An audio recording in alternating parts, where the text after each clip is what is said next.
শিশুৰ লগত এনেবোৰ কাম কেতিয়াও নকৰিব, অন্যথা আপোনাৰ শিশুটো হৈ পৰিব জেদি। পাছলৈ আপোনাৰ কথা নুশুনি আপোনাকেই তল কৰিব বিচাৰিব। নম্বৰ 1, সন্তানক অনবৰতে গালি পাৰিলে বা মাৰপিট কৰিলে বহুত জেদি হৈ পৰে।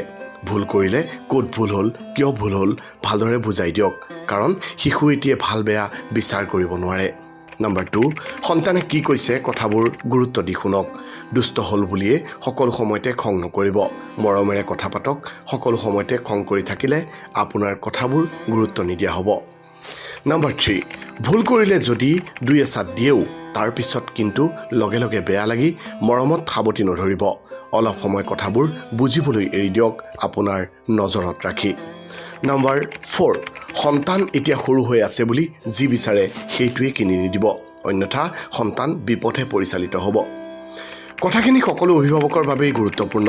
আনেও কথাখিনি জানিবলৈ ভিডিঅ'টো শ্বেয়াৰ কৰক।